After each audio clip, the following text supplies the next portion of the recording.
The insurance portal glowed on my laptop screen like a neon sign advertising my stupidity. Premium increase, 143%. I stared at the number, letting it sink in like water through a cracked foundation. Tom? Vanessa's voice drifted from the kitchen, casual as Sunday morning. You're not mad about the car thing, right? The car thing. That's what she called it when she totaled my Camry 3 days ago. Not an accident, not a mistake. The car thing. Before we dive deeper into this story, I have one small request. Please subscribe, drop a like, comment, and hit that hype button to boost this channel so more people can discover these incredible Reddit stories. I'm Tom Hargrove, 31 years old, claims adjuster for Northeastern Mutual Insurance. I spend my days calculating other people's disasters, putting price tags on their poor decisions. The irony wasn't lost on me that I'd become my own worst case study. Tom? Her voice carried that edge now, the one that meant I was supposed to respond with automatic forgiveness. Not mad at all, I called back, clicking through the damage report. Total loss. Vehicle declared unrepairable. Third accident in 18 months, all while driving my car. Vanessa appeared in the doorway, coffee mug in hand, wearing my Red Sox hoodie like it was hers. At 29, she still had that college girl confidence that made people want to give her things. Cars, money, second chances. I'd been giving her all 3. Good, she said, settling onto the couch next to me. Because I need to borrow your rental tomorrow. Marissa wants to go shopping in Boston. I closed the laptop slowly. Your car? Still in the shop, remember? The transmission thing. The transmission thing. Another euphemism. Her Honda had been in the shop for 6 months because she couldn't afford the repairs. Easier to drive mine. Vanessa, do you have car insurance? She laughed, the sound sharp in our quiet apartment. Why would I need insurance? I use your car. But you're not on my policy. So? We live together? That's the same thing. I opened the laptop again, turned it toward her. This is my premium increase. 143%. Because of your accidents. She glanced at the screen, shrugged. Insurance companies are scams anyway. They'll lower it eventually. They'll lower it when you stop crashing. I don't crash. Her voice climbed an octave. Accidents happen, Tom. That's why they're called accidents. 3 accidents in 18 months. The first one, she rear-ended a Mercedes at a red light while texting. The second, she sideswiped a parked car leaving a restaurant. The third, she somehow managed to hit a fire hydrant in an empty parking lot. Accidents happen to careful drivers occasionally, I said. They happen to careless drivers constantly. Vanessa stood up fast, coffee sloshing. Are you calling me careless? I'm calling you expensive. Wow. She set the mug down hard. Just wow, Tom. I can't believe you're being this petty over money. Petty. There was another word she liked to use when I pointed out inconvenient facts, like how she hadn't contributed to rent in 3 months, or how her idea of grocery shopping was buying wine and expecting me to handle actual food. It's not petty when it's $1,500 extra per year. Then maybe you should get a better job. The words hung in the air like smoke from an electrical fire. I worked 50 hours a week processing claims, dealing with people's disasters, calculating payouts that would never fully cover their losses. I was good at my job, good enough to afford this apartment, this life, this relationship that was starting to feel like a sinking ship. Maybe you should get any job, I said. She was an office manager at a dental practice, part-time, when she felt like showing up. Her boss kept her around because she was charming and patients liked her. Charm didn't pay for car insurance. I have a job. 20 hours a week isn't a job, it's a hobby. Vanessa grabbed her purse, keys jingling. I'm going to Tara's. When you're done being an asshole, let me know. The door slammed behind her. I sat in the sudden quiet, staring at the insurance portal. 143% increase. In the claims business, we had a term for customers like Vanessa, high-risk drivers, the kind of people insurance companies eventually dropped. I pulled up her driving record. 3 accidents, 2 speeding tickets, 1 citation for following too closely. All in my car, all on my insurance. The pattern was clear to anyone who knew how to read the data. My phone buzzed. Text from Samir, my best friend and the IT guy at Northeastern Mutual. Drinks tonight? Nina's buying first round. Nina was my neighbor, a retired cop who'd taken a liking to me after I helped her file a claim when someone keyed her car. She was sharp, observant, and had opinions about Vanessa that she kept mostly to herself. I texted back, definitely, need to get out of here. Another text, this one from Vanessa. Staying at Tara's tonight. Maybe you'll appreciate me more tomorrow. I stared at the message, then deleted it without responding. Appreciation was earned, not demanded, and lately Vanessa had been running a deficit. Murphy's Tavern smelled like fried food and poor decisions, the kind of place where insurance adjusters went to forget about other people's disasters and focus on their own. Samir was already there, nursing a beer and scrolling through his phone. At 32, he had the soft look of someone who spent too much time behind a computer, but his mind was sharp as broken glass. We'd been friends since college, bonded over late-night study sessions and a shared appreciation for sarcasm. "You look like someone who just discovered his deductible," he said as I sat down. "Worse, I discovered my girlfriend's true cost per mile." Nina appeared with 3 beers, sliding into the booth across from us. At 55, she had the weathered look of someone who'd seen enough human stupidity to fill a textbook. Retirement suited her. She was relaxed but still carried herself like a cop. "Vanessa problems?" she asked. "Vanessa solutions," I said. "I'm thinking about removing her from my insurance." "She's on your insurance?" Nina raised an eyebrow. "Unmarried?" "Domestic partner coverage. We've been living together for 2 years." "And she's been crashing for how long?" 18 months. 3 accidents, all her fault. Samir whistled low. "That's not a pattern, that's a career." Nina leaned forward. "What kind of accidents?" I ran through the list. The Mercedes, the parked car, the fire hydrant. Nina listened without comment, but I could see the cop wheels turning. "The fire hydrant one's interesting," she said finally. "How do you hit a stationary object in an empty lot?" Distracted driving. She was on her phone. "All 3 times?" I hadn't thought about it, but yes. Every accident report mentioned cell phone use. "Yeah." "And she doesn't have her own insurance?" "Says she doesn't need it since she drives my car." Nina and Samir exchanged a look, the kind of look that meant they were seeing something I wasn't. "Tom," Nina said carefully, "has she ever driven your car somewhere without telling you?" "What do you mean?" "I mean, I've seen her leaving your apartment complex at odd times, middle of the day when you're at work, late at night when your car's supposed to be in the garage." My beer suddenly tasted flat. "When?" "Last week. Tuesday afternoon. She left around 2, came back around 5, looked dressed up for someone running errands." "Tuesday afternoon, I'd been at work, handling a complex fraud case. Vanessa said she'd spent the day cleaning our apartment. When I got home, nothing looked different." "Oh, where would she go?" Samir asked. "I don't know." But even as I said it, pieces started clicking together. The extra miles on my odometer. The passenger seat adjusted differently than I'd left it. The faint smell of cologne that wasn't mine. My phone buzzed. Text from Marissa, a coworker who somehow knew everyone's business. "Saw Vanessa at Prestige Motors today.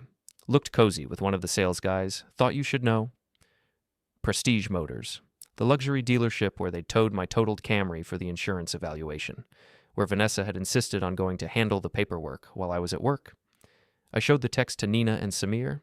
Nina's expression went cop serious. "You need to check your insurance coverage," she said, "tonight." "I already know what it says." "Check it again. Look for unauthorized use clauses." I pulled up the app on my phone, navigating to the policy details. There it was, buried in the fine print. Coverage may be denied for claims resulting from unauthorized use of the insured vehicle. "What constitutes unauthorized use?" I asked. Nina smiled, and it wasn't friendly. Using the vehicle without the owner's permission, or using it for purposes the owner didn't authorize. "But we live together. Doesn't matter. If she's taking your car places you don't know about, meeting people you don't know about, that could be considered unauthorized use." Samir was typing on his phone. "Prestige Motors has security cameras in their lot. I know a guy who does their IT work." "What are you thinking?" "I'm thinking your girlfriend might have been doing more than handling paperwork." We sat in silence for a moment, the implications settling in like sediment in still water. Vanessa had been secretive lately, evasive about her schedule, protective of her phone, quick to start fights when I asked questions. "There's something else," Nina said. "The timing of these accidents. They're all right after she's been somewhere without you knowing." She was right. The Mercedes accident happened the day after she'd mysteriously disappeared for 4 hours. The parked car incident came after a girls' night that Tara later mentioned never happened. "You think she's cheating," I said. "I think she's lying," Nina replied, "about where she goes, what she does, maybe who she's with. And every time she lies, she crashes your car." My phone buzzed again. Another text from Marissa. "The sales guy is Eli Kramer. Drives a BMW. Thinks he's God's gift. Vanessa looked very friendly. Eli Kramer. I didn't know the name, but I could picture the type. Slick hair, expensive suit, the kind of guy who sold overpriced cars to people who couldn't afford them. I need to know for sure, I said. Samir grinned. Good thing you're dating someone who's terrible at covering her tracks. Nina raised her beer. To full disclosure. To comprehensive coverage, I replied. We drank, and I started planning. In the insurance business, we had a saying. The truth always comes out in the claims investigation. Time to investigate my own claim. The next morning, Vanessa came home with coffee and croissants, wearing yesterday's clothes and a smile that didn't reach her eyes. I'm sorry about yesterday, she said, setting the bag on our kitchen counter. I was stressed about work. Work, her part-time job at the dental office that she treated like an optional social engagement. It's fine, I said, watching her move around our kitchen like she owned it. She'd been living here for 2 years, but never paid utilities, never bought groceries, never contributed to anything except drama and insurance claims. So, can I borrow the rental today? Tara wants to check out that new mall in Framingham. The rental. A basic sedan that I was paying for while my car sat in an insurance yard, tagged for salvage. Another cost of dating Vanessa Morales. Sure, I said. Just be careful. She kissed my cheek, her lips cold from the morning air. I'm always careful. After she left, I called in sick to work. First time in 3 years, but I needed answers more than I needed a perfect attendance record. I gave her a 30-minute head start, then followed the GPS tracker I'd quietly attached to the rental's bumper. Samir had provided the device, a small magnetic unit that would show me exactly where Vanessa went on her mysterious errands. The tracker led me to Prestige Motors. I parked across the street behind a delivery truck that gave me a clear view of the lot. Vanessa's rental was parked near the showroom, next to a silver BMW with dealer plates. Through the large windows, I could see her inside, talking to a tall man in a suit. Even from a distance, I could read their body language. The way she touched his arm when she laughed. The way he leaned close when he spoke. The way they looked at each other like they shared secrets. Eli Kramer, presumably, the sales guy who thought he was God's gift. I took photos with my phone, zooming in as much as possible. Vanessa was wearing the dress she claimed to hate, the one she said made her look fat. She'd done her hair, put on makeup, dressed like she was going somewhere that mattered. They talked for 20 minutes, then moved outside. Eli opened the passenger door of his BMW, and Vanessa got in without hesitation. They drove off together, leaving the rental in the lot. I followed at a distance, staying back far enough to avoid detection. The BMW headed toward downtown, eventually pulling into the parking lot of the Marriott Hotel. My chest tightened. A hotel, in the middle of the afternoon, with a man who wasn't her boyfriend. They went inside together, Eli's hand on the small of her back like he'd done it 1,000 times before. Possessive. Familiar. I sat in my car for 2 hours, watching the hotel entrance, feeling like an idiot. 2 years of my life. 2 years of paying for everything, supporting her dreams, making excuses for her accidents. And she was spending her afternoons in hotel rooms with luxury car salesmen. When they finally emerged, Vanessa looked relaxed, satisfied. Her hair was different, messier. Her lipstick was gone. Eli walked her to his car, kissed her goodbye like it was routine. They drove back to Prestige Motors separately. She must have driven his car while he took mine.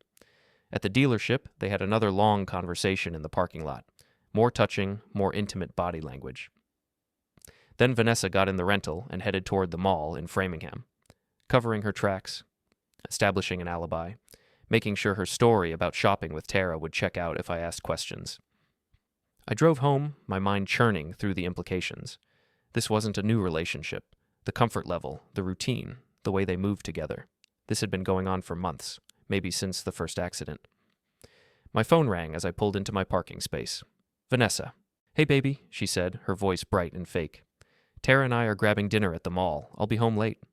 Okay, I said. Have fun. Love you. The words felt like glass in my throat. Love you too. I hung up and sat in my car, staring at the photos on my phone. Clear evidence of infidelity. Clear proof that she'd been lying about her whereabouts, using my car to meet another man, probably for months. In the insurance business, we called this fraud. Misrepresentation of material facts. Grounds for policy cancellation.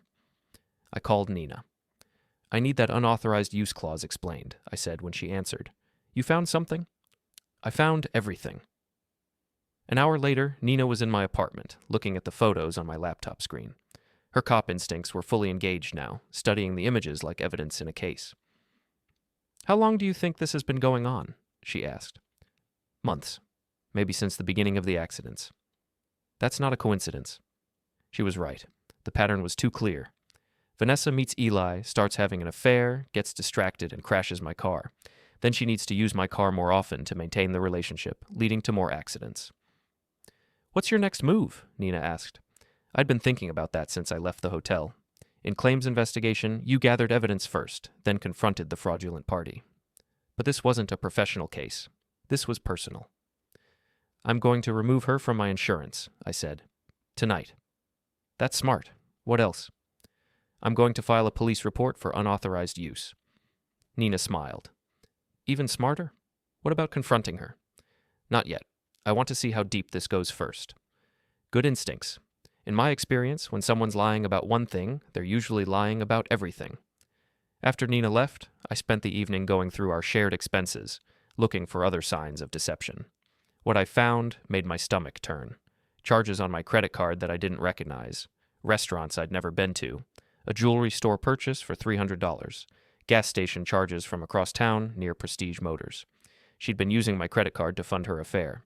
I made a list, documented everything, took screenshots of all the charges. Then I logged into my insurance account and removed Vanessa from my policy, effective immediately. The system asked for a reason. I selected change in household composition. Close enough. When Vanessa came home at 11, smelling like wine and cologne that wasn't mine, I was already in bed, pretending to sleep. She slipped in beside me, careful not to wake me, playing the part of the faithful girlfriend, but I was done with her performance. Tomorrow, the real show would begin. The next morning, I watched Vanessa get ready for work with new eyes. Every movement seemed calculated, every word carefully chosen. She was performing our relationship, hitting her marks like an actress who'd memorized the script. I might be late tonight, she said, applying lipstick in our bathroom mirror. Dr. Patterson wants me to stay for inventory. Dr. Patterson, her boss at the dental office. I made a mental note to verify that story. No problem, I said. I've got plans with Samir anyway. She kissed me goodbye, the same cold peck as yesterday. Have fun. After she left, I called Dr. Patterson's office. Hi, this is Tom Hargrove, Vanessa's boyfriend, I said when the receptionist answered. She left her phone at home and asked me to call about tonight's inventory. Tonight's inventory? The receptionist sounded confused. We don't have inventory tonight. Vanessa's not even scheduled today. Oh, I said, playing dumb. Maybe I misunderstood. Thanks. Another lie. Another afternoon free to meet Eli Kramer. I called Samir. Can you meet me for lunch? I need a favor. The kind of favor that requires my technical skills? The kind that requires your friend at Prestige Motors. An hour later, we were sitting in Samir's car outside the dealership, watching Vanessa's rental pull into the lot. Right on schedule. There, I said, pointing to the BMW that pulled up beside her. That's Eli Kramer. Samir studied the man getting out of the car. Tall, well-dressed, the kind of confident swagger that came from selling overpriced cars to desperate people. My friend Jake works in their service department, Samir said. He says Eli's got a reputation, married customers, lonely divorcees, anyone looking for excitement. He's married. Divorced. Twice. Apparently he has a type. What type? Women who belong to other men. We watched them greet each other in the parking lot. The same intimate body language, the same familiarity. Then they got in Eli's BMW and drove away. Where do you think they're going? Samir asked. I don't care anymore. I've seen enough. That wasn't entirely true. Part of me wanted to follow them again, to document every detail of their betrayal. But I had work to do. Can Jake get us security footage from their parking lot? I asked. Probably. What dates? I pulled out my phone, checking the accident reports against my calendar. The day before each of Vanessa's accidents. I want to see if she was here. Samir grinned. Building a case? Building a defense. We drove back to my apartment, where I'd laid out all the evidence on my dining table like a crime scene investigation. Photos from yesterday, credit card statements, insurance documents, accident reports. The pattern was clear to anyone who knew how to look. This is thorough, Samir said, studying the timeline I'd created. I'm good at my job. Your job is investigating insurance fraud. Exactly. My phone buzzed. Text from Marissa. Saw Vanessa at Nordstrom with some guy. Definitely not you. She was trying on expensive jewelry. I showed the text to Samir. Nordstrom. That's where the $300 charge came from. She's shopping for jewelry with her boyfriend, using your credit card. Former boyfriend, I corrected. She just doesn't know it yet. The plan was forming in my mind, piece by piece. In insurance, we didn't just deny fraudulent claims. We made sure the fraud was exposed, documented, and reported to prevent future abuse. Vanessa had been abusing my trust, my finances, and my insurance for months. Time to file a claim of my own. "What's your next move?" Samir asked. "I'm going to let her dig her own grave." That evening, Vanessa came home with shopping bags and a story about inventory that had been canceled at the last minute. "So I did a little shopping instead," she said, showing me a new necklace. "Do you like it?" The necklace looked expensive, probably the $300 charge from my credit card. "It's beautiful," I said. "Where did you get it?" "Nordstrom. I used my employee discount." Another lie. Vanessa didn't work at Nordstrom. She barely worked anywhere. "How much was it?" "Oh, it was on sale, like $50. I nodded, playing along. "Great deal." She seemed pleased with herself, probably thinking she'd successfully covered her tracks. But every lie was another piece of evidence, another nail in the coffin of our relationship. "I'm going to shower," she said. "Then maybe we can watch a movie?" "Sounds good." While she was in the bathroom, I went through her purse. Credit card receipts from restaurants I'd never heard of, a business card for Eli Kramer, senior sales associate, Prestige Motors, a hotel key card from yesterday's Marriott visit. I photographed everything, then put it back exactly where I'd found it. When Vanessa came out of the shower, she was wearing the lingerie I'd bought her for her birthday. Black lace, expensive, bought during happier times when I thought she was faithful. "What do you think?" she asked, posing in our bedroom doorway. I thought she was wearing it for the wrong man. I thought she'd probably worn it yesterday afternoon in that hotel room. I thought she was trying to manipulate me with closeness, the same way she manipulated me with tears and accusations and guilt. "You look beautiful," I said, because she did. Even knowing what I knew, even seeing through her performance, Vanessa was still beautiful. That's what made her dangerous. She climbed into bed beside me, running her fingers along my chest. "I missed you today." "I missed you too." The lies came easily now. Maybe I was learning from her. We made love, but it felt like acting. She was performing passion, and I was performing forgiveness. Both of us pretending to be people we weren't anymore. Afterward, she fell asleep quickly, exhausted from her day of deception. I lay awake, staring at the ceiling, planning her destruction. In the morning, I would put the plan into motion. By the end of the week, Vanessa would understand the true cost of her choices. Some claims can't be repaired. They can only be denied. Friday morning brought rain and revelation. I'd spent the week gathering evidence, building my case like a prosecutor preparing for trial. Jake had come through with security footage showing Vanessa at Prestige Motors on the days before each accident. The pattern was undeniable, but I needed one more piece of evidence, something that would make my case airtight. I called Officer Reddick, the cop who'd handled Vanessa's accident reports. We'd worked together on several insurance cases over the years, and he knew I was thorough. "Tom," he said when he answered, "what can I do for you?" "I need to file a report for unauthorized use of my vehicle." There was a pause. "This about your girlfriend?" "This is about someone using my car without permission and lying about it." "When can you come in?" "This afternoon." After I hung up, I felt a strange calm settle over me. The decision was made. There was no going back now. Vanessa left for her job around 10, kissing me goodbye like she had every morning for 2 years. But this morning, I knew it was the last time. I spent the day at the police station, filing reports and providing evidence. Officer Reddick was professional but sympathetic. "This is comprehensive," he said, reviewing my documentation. "Credit card fraud, insurance fraud, unauthorized use. You sure you want to pursue all of this?" "I'm sure. It's going to get ugly." "It already is ugly. I'm just making it official." When I got home, Vanessa was there early, which was unusual. She was sitting on our couch, looking nervous. "We need to talk," she said.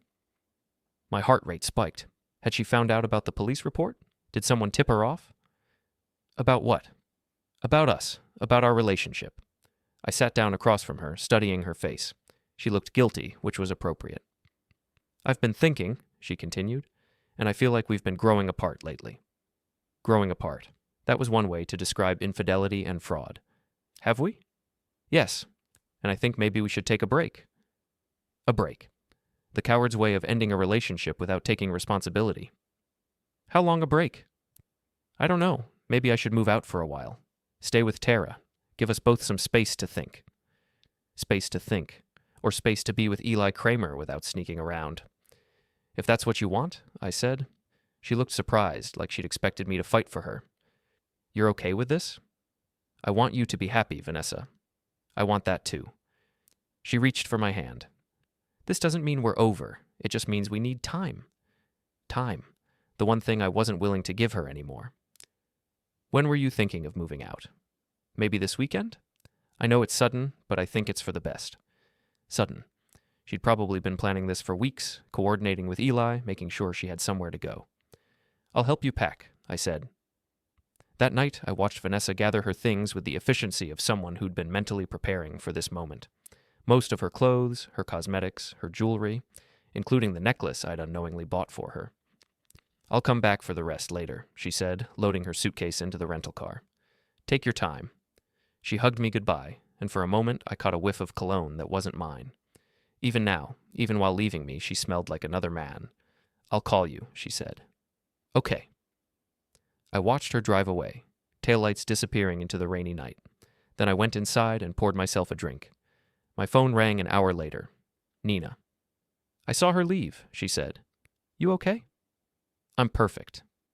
What's the next step? Now we wait for the consequences to catch up with her. Saturday morning, I got a call from Officer Reddick. We picked up Vanessa Morales this morning, he said. Credit card fraud, insurance fraud, unauthorized use of a motor vehicle. She's asking for you. What's she saying? That it's all a misunderstanding, that you gave her permission to use everything. Did you show her the evidence? We did.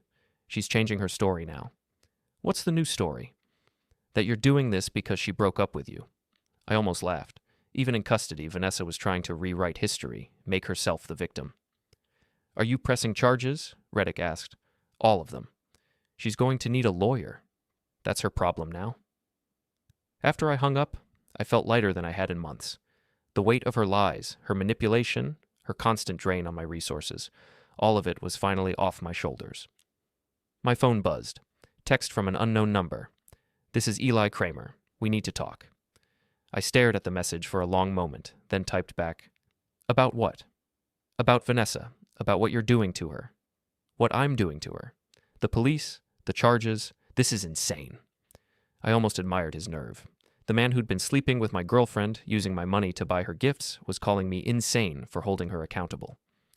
Meet me at Murphy's Tavern, I typed. 1 hour.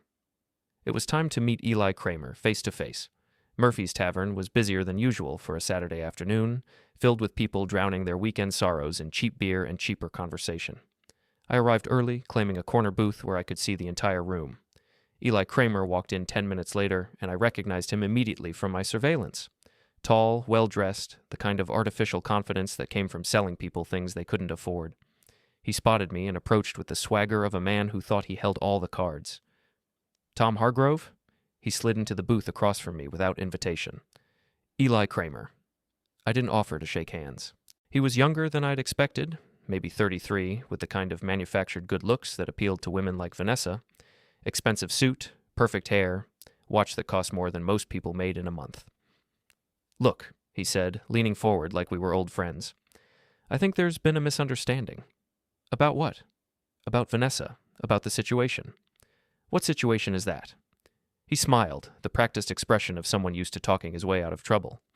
Come on, man. We're both adults here. These things happen. What things? Relationships end. People move on. It doesn't have to get ugly. I took a sip of my beer, studying his face. He was nervous despite the confident act. Probably worried about how this would affect his job, his reputation, his carefully constructed image. You think this is about a relationship ending? Isn't it? This is about fraud, Eli. Credit card fraud, insurance fraud, theft of services. Vanessa used my resources to fund an affair with you for months. His smile faltered. I didn't know she was using your credit card. But you knew she was living with me. You knew she was in a relationship. She said you guys were basically over, that she was planning to leave. The classic excuse. Every cheater claimed their victim's relationship was already over. When did she tell you that? When we first met, back in March. March. 3 months ago, right around the time of her second accident. And when did you first meet? She came into the dealership after her car accident.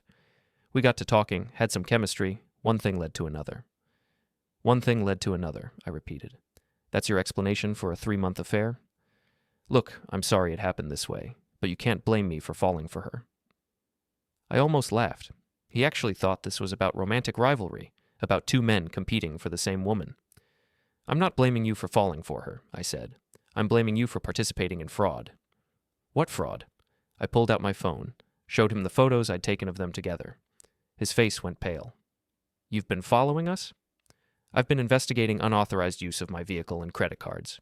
You just happened to be in the evidence. This is crazy. You're crazy. I'm thorough. There's a difference. Eli looked around the bar like he was planning an escape route. The confident salesman was disappearing, replaced by a worried man who was starting to understand the scope of his problem. What do you want? He asked. I want the truth. How long have you been meeting her? Where do you go? What has she told you about me? Why does it matter now? Because she's been arrested, and you're her accomplice. That got his attention. Arrested? Credit card fraud, insurance fraud, unauthorized use of a motor vehicle. She's looking at serious charges. I didn't know about any fraud. You knew she was using someone else's car to meet you. You knew she was buying you gifts with someone else's money. She bought me gifts? I showed him the credit card statements, the jewelry store charges, the expensive restaurant bills. 300 here, 200 there. All on my credit card, all on days she was with you. Eli stared at the evidence, his face growing paler by the minute. I thought she had her own money. She works part-time at a dental office, 20 hours a week, minimum wage. Where did you think the money was coming from? I don't know. I didn't think about it. That was probably true. Men like Eli didn't think about consequences until they were staring at them. The police are going to want to talk to you, I said. About what? About your relationship with Vanessa. About whether you knew she was committing fraud to fund your affair. I didn't know. Can you prove that?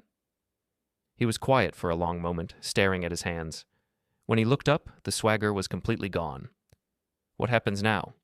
Now you tell the truth. You cooperate with the investigation. You take responsibility for your part in this.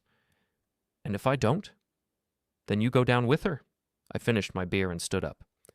Vanessa made her choices, Eli. Now you get to make yours. I left him sitting in the booth, staring at the evidence of his girlfriend's crimes. Outside, the rain had stopped, and the afternoon sun was breaking through the clouds. My phone buzzed. Text from Nina. How did it go? Better than expected, I typed back. He's scared. Good. Scared people tell the truth. Usually. I drove home to my empty apartment, feeling a strange mix of satisfaction and sadness. The satisfaction came from finally holding Vanessa accountable for her actions. The sadness came from the waste of it all. 2 years of my life, gone because I'd trusted someone who didn't deserve it. But that was over now. The investigation would continue, the charges would be filed, and justice would be served. Vanessa would learn that some actions have consequences and some claims can't be covered. I poured myself another drink and toasted the empty apartment. To comprehensive coverage, I said aloud. The next phase was about to begin. Monday morning brought a call from the district attorney's office. Vanessa had hired a lawyer, and they wanted to discuss a plea agreement. She's willing to admit to the unauthorized use charges, the prosecutor told me, in exchange for dropping the fraud counts. What does that mean for restitution? She'd pay back the credit card charges, maybe some court costs, but no jail time. I thought about it for exactly 3 seconds. No deal.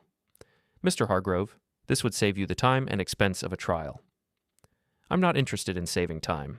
I'm interested in justice. After I hung up, I called Officer Reddick. The DA wants to make a deal, I told him. Most of them do. What did you say?